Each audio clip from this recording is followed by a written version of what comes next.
എൻ്റെ എല്ലാ ശ്രോതാക്കൾക്കും ധന്യനായ ക്രിസ്തുവിൻ്റെ നാമത്തിൽ എൻ്റെ സ്നേഹവന്ദനത്തെ അറിയിക്കുന്നു.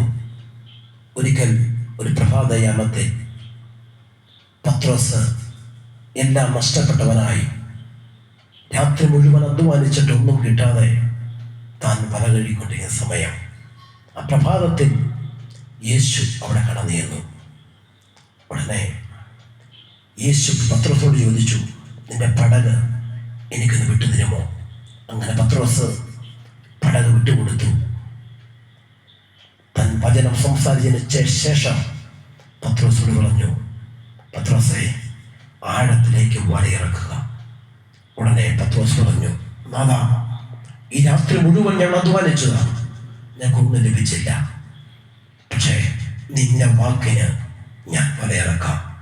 ഒരു രാത്രി മുഴുവൻ അധ്വാനിച്ച് ഒന്നും കിട്ടാതിരിക്കുന്ന പത്രോസ് തൻ്റെ ജീവിതത്തിൽ ആത്മഹത്യ മാത്രം ചിന്തിച്ചിരിക്കുമ്പോൾ, തൻ്റെ കുടുംബത്തിൻ്റെ അവസ്ഥ എന്തായി തീരുമെന്നോ ഭാരത്തോടെ ഇരിക്കുമ്പോൾ അരിമനാഥൻ പറഞ്ഞു, നീ ആഴത്തിലേക്ക് വലയിറക്കും. അങ്ങനെ ആഴത്തിലേക്ക് വലയിറക്കി വല നിറയോളം മീന് പത്രോസ് ലഭിച്ചു.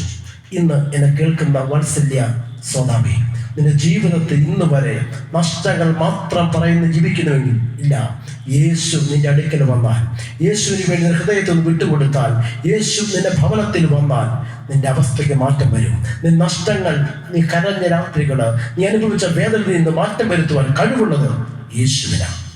അതുകൊണ്ട് ആ യേശുവിന് വേണ്ടി ജീവിക്കാൻ തയ്യാറാകൂ. ഓക്കെ, നിന്റെ കുടുംബം, നിന്റെ ജീവിതം, നിന്റെ ഹൃദയം ആ യേശുവിന് വിട്ടുകൊടുക്കൂ. Okay, God bless U.